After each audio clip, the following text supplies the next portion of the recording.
But your father was asking, is quoting the verse where Krishna says, "So if you remember me at the time of death, surely you will come to me." So my father was asking, if you take a gun in the streets and kill everybody, then you shoot yourself and say, Hare Krishna, so you go back to God. You will not be able to think of Krishna.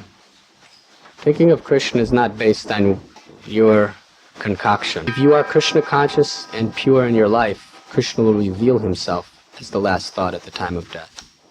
The fact is, a person were to do that, he would not be able to think of Krishna at the time of death. Krishna would not permit it. My father said that you do this and then you say Hare Krishna and shoot yourself. So at that time you are thinking of Krishna, so you go back to Krishna. You cannot think of Krishna. You can only think of Krishna when he reveals himself. You can say Hare Krishna, but Krishna will not appear in his name, nor will he appear as a thought if you're doing it flagrantly.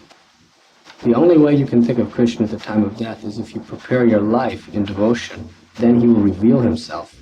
Even if you're in an unconscious coma, if you have dedicated your life in the service of God, he will appear before you at the time of death as the last thought. At the time of death, you have no control what you're going to think. You may say Hare Krishna, and then you may pull the trigger. But between that Hare Krishna and the pulling of the trigger, there's an interval of what you think of at the time of death. Krishna is not going to reveal himself to you, to such a criminal-minded person. He's going to reveal himself to someone who has practiced with great integrity during his life to be his devotee. The time of death is such a traumatic experience. You cannot just choose at that time what you want to think of. It's based on what you've done in your life that Krishna reveals. What you're most attached to in life is what you think of at death. If you're attached to atrocities throughout your life, at the time of death you're going to have an atrocious thought.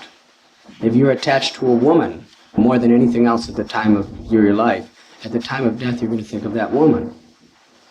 If you cultivate attachment to Krishna more than anything else during your life, then at the time of death Krishna is going to reveal himself to you as your last thought.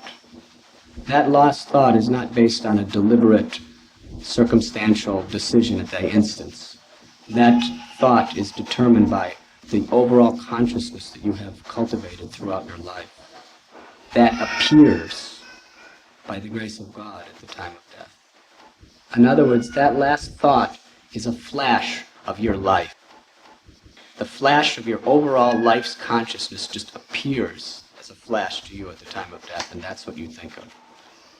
It's just like a final exam.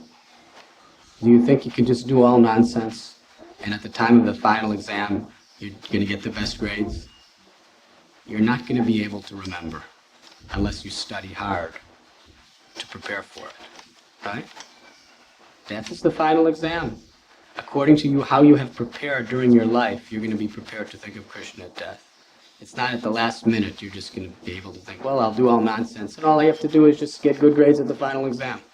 It's easy. But can you get good grades unless you prepare throughout the whole semester? Impossible. In college, you may be able to cheat, but when it comes to the time of death, there's nobody's paper to look over at. You cannot cheat. You cannot cheat God. So now is the time to start preparing. Don't think you can cheat Krishna at the time of death.